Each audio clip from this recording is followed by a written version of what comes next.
নিজের উপলব্ধি করতে পারেন যে আওয়ামী লীগ ক্ষমতা থাকতে বাংলাদেশ শুনলে মানুষ সমীহ করত, সম্মান করত, আপনারাও সম্মান পেতেন। কিন্তু দুর্ভাগ্যের বিষয়, দেশ বিক্রি করব না, সমুদ্র সীমা অর্জন করেছি আমরা, ল্যান্ড বাউন্ডারি আমরা সমাধান করে ছিটমহল বিনিময় করেছি, পার্বত্য চট্টগ্রাম শান্তি চুক্তি করেছি, দেশের মানুষের শান্তি নিরাপত্তা নিশ্চিত করেছি। অপরাধটা কি করলাম? কোন অপরাধে? মানে যেই 2024-এর চক্রান্ত, সেই ডিপ স্টেটের চক্রান্ত, বিভিন্ন শ্রেণী পেশার টাকা দিয়ে তাদেরকে ব্যবহার করা এবং যত ভালো কাজই করি না কেন সেগুলির ভিতরে একটা বদনাম করানো বা এটা প্রশ্নবিদ্ধ করে দিয়ে মানুষকে বিভ্রান্ত করা, এটা খুব পরিকল্পিতভাবে করা হয়েছে। মানে ইউএস ফান্ডেড যে সমস্ত কান্ট্রি, আপনারা যদি সেখানে ঢোকেন সেখানেই পাবেন কিভাবে চক্রান্তটা তারা করেছে, কিভাবে কারা কারা টাকা নিয়েছে, সব পাওয়া যাবে এখানে। আপনারা জানেন যে মার্কিন যুক্তরাষ্ট্রের স্টেট ডিপার্টমেন্টের সাবেক কর্মকর্তা, সাইবার সিকিউরিটি বিশেষজ্ঞ মাইক বেঞ্চ এবং মার্কিন রক্ষণশীল রাজনৈতিক ভাষ্যকার ষড়যন্ত্র তাত্ত্বিক ট্যাকার কার্লসন তাদের পডকাস্টে বাংলাদেশ প্রসঙ্গে বেশ কিছু বিষয় তুলে ধরেছিলেন। বিশেষ করে 2024 সালে বাংলাদেশে শেখ হাসিনা সরকার পতনে যুক্তরাষ্ট্রের বাইডেন সরকার জড়িত থাকার বিষয়ে উল্লেখ করেছেন তারা, অর্থাৎ আমাকে কিভাবে ক্ষমতা থেকে সরাবে। এখানে বলা হয়েছে যে সিআইএ, মার্কিন গোয়েন্দা সংস্থা এবং এর প্রক্সি সংগঠন ইউএসএইড, আইআরআই ও এনইডি দ্বারা বাংলাদেশে বিশাল পরিমাণ অর্থ ঢেলেছে। এই অর্থ কাকে কাকে করা হয় আপনারা শুনলে অবাক হয়ে যাবেন। মিডিয়া, অর্থাৎ সোশ্যাল মিডিয়া, ইলেকট্রনিক, প্রিন্ট, সাংস্কৃতিক কর্মী, র্যাপার, ক্ষুদ্র নিগোষ্ঠী, হিজড়া, সমকামী, ট্রান্সজেন্ডার, র্যাডিক্যাল গ্রুপ, জঙ্গি সংগঠন, সন্ত্রাসী গ্রুপ, সোশ্যাল মিডিয়া, ইনফ্লুয়েন্সার, শিক্ষক, শিক্ষার্থী, একই সাথে আইন শৃঙ্খলা রক্ষাকারী সংস্থা, সশস্ত্র বাহিনীর সদস্য, সকলকে ব্যাপকভাবে অর্থ দিয়ে আমাদের বিরুদ্ধে অপপ্রচার শুরু করে নানা ধরনের, এবং এই অপপ্রচার করে করে মানুষের মধ্যে একটা বিভ্রান্তি সৃষ্টি করার চেষ্টা করে। ওই অবস্থা মোকাবেলা করেও আমরা কিন্তু নির্বাচন করে সরকারে আসি। কিন্তু এই যে ইউএস ফান্ডের এনইডি, এই এনইডি অর্থাৎ এটা হচ্ছে endowment, national endowment for democracy. এনইডিতে যদি আপনারা ব্রাউজ করেন আপনারা পাবেন। এখানে এর যে প্রেসিডেন্ট এবং সিইও ডেমন উইলসন, সে কিন্তু এদের সাব কমিটি, এটা হচ্ছে ডিপার্টমেন্ট স্টেট ও related programs of the house committee, এখানে তার টেস্টিমনি দেয়, সেখানেও সে স্বীকার করে যে এখান থেকে টাকা দেওয়া হয়েছে। এইভাবে চক্রান্ত করেই আমাদেরকে ক্ষমতা থেকে হটিয়ে দেওয়া হয় বা এ করে। আমি তো জানতাম না যে আমি কোথায় যাচ্ছি, কারণ আমি দেশ থেকে কখনো আসতে চাইনি। আমি কখনো ছাত্ররা আন্দোলন করেছে, তাদের উপর কোনো গুলি চালানোর হুকুম দেয়নি। আমার বিরুদ্ধে জাতিসংঘ মানবাধিকার কমিশন বলছে আমি নাকি 1400 লোক হত্যা করেছি। আমি কোনো মানুষকে হত্যা করি নাই, বরং ওরা পুলিশ হত্যা করেছে, আওয়ামী লীগের নেতাকর্মী হত্যা করেছে, সাংবাদিক, সাংস্কৃতিক কর্মী, আইনজীবী, সংখ্যালঘু সম্প্রদায়, নির্বিচারে তাদেরকে হত্যা করে পা বেঁধে ঝুলিয়ে রেখেছে। এটা তো 15 জুলাই থেকে যে ইন্ডেমনিটি দেওয়া হলো, অপরাধ যারা করেছে তাদেরকে ইন্ডেমনিটি দেওয়া হয়েছে।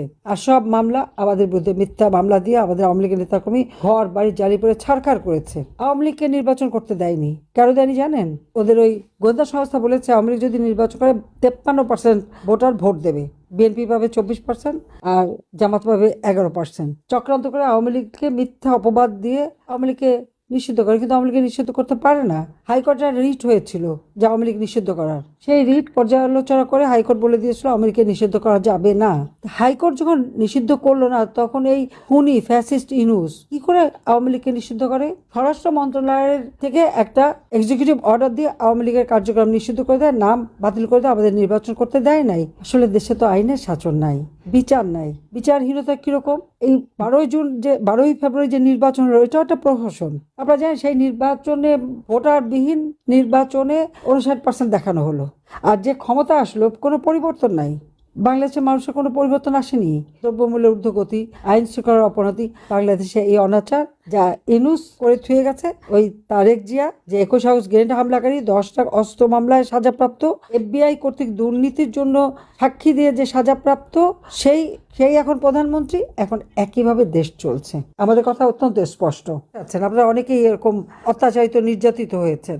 যারা নির্যাতিত হয়েছেন তারা যেভাবে পারেন অনলাইনে হোক তাদের বিরুদ্ধে মামলা করবেন। এই মামলা যেমন ইউনূস সরকারের বিরুদ্ধে, আবার বর্তমানে যদি তারেক যে বিএনপি লোকরাই তো বেশি করেছে, যাদের কথা আপনারা চেনেন, বা ওএনসিপির যারা, তাদের বিরুদ্ধে মামলা করতে হবে। আর এদের যে দুর্নীতি, সেই দুর্নীতির মামলাও আপনাদের করতে হবে। তাছাড়া যে ঘর বাড়ি লুটপাট, অগ্নিসন্ত্রাস করেছে, সমস্ত মামলাগুলি আমাদের থানা নেবে না, কোর্টে নেবে না, অনলাইনে অথবা রেজিস্ট্রি করে করতে হবে। আমাদের কথা স্পষ্ট যে আওয়ামী লীগের নিষেধাজ্ঞা প্রত্যাহার করতে হবে, কারণ আওয়ামী লীগের নিষেধাজ্ঞা দেওয়ার কোনো অধিকার অবৈধভাবে ক্ষমতা দখলকারীদের নাই।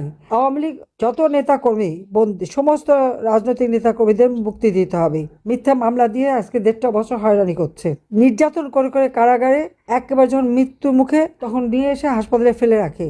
আমাদের হুমায়ুন ভাই মন্ত্রী ছিলেন, শিল্পমন্ত্রী, এমপি, মুক্তিযোদ্ধা, হাসপাতালের ফ্লোরে এলে ফেলে দিয়েছে, ইমার্জেন্সিতে নিয়ে গেছে বঙ্গবন্ধু বিশ্ববিদ্যালয়, সেখানে জামাতের লোক এখন পরিচালক, সে তার চিকিৎসা করে নাই। ওই অবস্থায় আবার হাসপাতালে নিয়ে গেছে, আবার অসুস্থ হয়ে ঢাকা মেডিকেল কলেজে এনে ফেলে রেখেছে। কোনো ফ্লোরে মানুষ চিল্লাচিল্লি করার পরে একটা বেডে তুলেছে, সেখানে কোনো বেডশিট নাই, চাদর নাই, ওর উপরে ফেলে রেখেছে। হাত করা পড়া অবস্থায় মৃত্যুর 3 ঘন্টা পরে হাত করা খোলা হয়েছে। কাজে সকল মিথ্যা মামলা প্রত্যাহার করে সকলকে মুক্তি দিতে হবে। এবং এই দেশে কি ঘটছে আপনারা আপনাদের স্থানীয়ভাবে যারা নির্বাচিত জনপ্রতিনিধি, তাদের সামনে আপনারা তুলে ধরবেন, এটাই আপনাদের সবচেয়ে বড় কাজ। এবং আমাদের দেশ ভিতরে যারা এই যে দুস্থ নিগৃহীত, তাদেরকে প্রবাসীরা সাহায্য করে যাচ্ছে, আপনারা সেভাবে সাহায্য করবেন, যার যার এলাকায় করলেই হবে। আর আমরা এবার সিদ্ধান্ত নিয়েছি স্থানীয় সরকার নির্বাচনে যেভাবে হোক আমরা অংশগ্রহণ করব। কাজে সেক্ষেত্রেও আপনাদের সহযোগিতা দরকার। আর বিশ্ব জনমত সৃষ্টি করা, সেটা আপনারা করবেন। কোনো নির্বাচন, আইনজীবী নির্বাচন হোক, পেশাজীবী নির্বাচন হোক, স্থানীয় সরকার নির্বাচন, সব নির্বাচনে আমরা দলগতভাবে করতে পারবো না। আমরা একেবারে নিজেরা স্বতন্ত্র হিসেবে করলেও প্রত্যেকটা ইলেকশন, আমি বলছি, আমাদের ইলেকশন করতে হবে। আজকে যে সন্ত্রাস, জঙ্গিবাদের সৃষ্টি, দুর্নীতিতে চ্যাম্পিয়ন, এই বিষয়গুলি আন্তর্জাতিক ফোরামে তুলে ধরা। এবং এরা যে আসলে বিএনপি যে সন্ত্রাসী, কানাডা কোর্টে কিন্তু বলেছিল বিএনপি সন্ত্রাসী দল, আজকে সেই বিএনপি ক্ষমতা এসেছে। কাজে এর হাত থেকে দেশকে মুক্ত করতে হবে। আপনারা ভালো থাকেন, সুস্থ থাকেন। চরম কষ্টের মধ্যে আমাদের দেশের মানুষ, এই কষ্ট থেকে তাদের মুক্ত করতেই হবে। আজকে দেশকে ধ্বংস করে দিয়েছে, দারিদ্র্যের হার এখন 40% উঠে গেছে। 5 কোটি মানুষকে নিম্নবিত্ত থেকে মধ্যবিত্তে তুলে এনেছিলাম, আবার দারিদ্র্য সীমায় চলে গেছে 6 কোটি মানুষ। যুব সমাজের কাজ নেই, শিশুদের নিরাপত্তা নেই, বালিকা শিশু নারী প্রতিনিয়ত ধর্ষণ হচ্ছে। সংখ্যালঘু সম্প্রদায় তারা নির্যাতিত, তাদের সম্পত্তি দখল, এমন একটা অরাজকতা, মানুষ বিচারও চাওয়ার জায়গা নাই। যে রাষ্ট্র আইনের শাসন প্রতিষ্ঠা করতে পারে না, বিচার করতে পারে না, যে রাষ্ট্র মানুষের জীবনে নিরাপত্তা দিতে পারে না, সেই সরকার দেশ চালাবে কিভাবে? দেশের যে অর্থনীতি ধ্বংস, আজকে আমরা এই 26 সালে উন্নয়নশীল দেশের মর্যাদা পাবো, উন্নয়নশীল দেশ হিসেবে যখন আমরা সেলিব্রেট করব, উৎসব করব, আজকে সেখানে ঘরে ঘরে হাহাকার, নদী নালা, খাল বিল, জঙ্গল, পুকুর, সব জায়গায় লাশ আর লাশ আর লাশ। 10,000-এর মতো নেতা কর্মী, আওয়ামী লীগের, মুক্তিযোদ্ধা, সংখ্যালঘু সম্প্রদায়, পুলিশ এদেরকে হত্যা করেছে, লাশ গুম করেছে, নির্যাতন করেছে। আর প্রায় 5-6 লক্ষ আওয়ামী লীগ কর্মীদের বিরুদ্ধে, নেতাকর্মীর বিরুদ্ধে মামলা, এত মামলা দিয়েছে, 5-6 লক্ষটা মামলা। এক একটা মামলার পিছনে 200-300 হাজার লোকে আসামি করে বসে আছে, অজ্ঞাতনামাকে যখন খুশি তাকে ধরতে পারে। এইরকম চরম নির্যাতন, আর সেই পাকিস্তান হানাদার বাহিনী যা করে গেছে, এরা তাই করে যাচ্ছে। বিজয় অর্জন আমরা করেছি 71 সালে, জয় বাংলা স্লোগান। সেই জয় বাংলা স্লোগান দিল কেন? তার জন্য গ্রেপ্তার করে। একটা ছোট শিশু কোলে মাকে দেখবেন আপনারা, সেই মাকে কিভাবে পুলিশ টেনে নিয়ে যাচ্ছে, তাকে গ্রেপ্তার করে। সে কেন 32 নম্বরে গেল, কেন জয় বাংলা বললো, এই অপরাধে।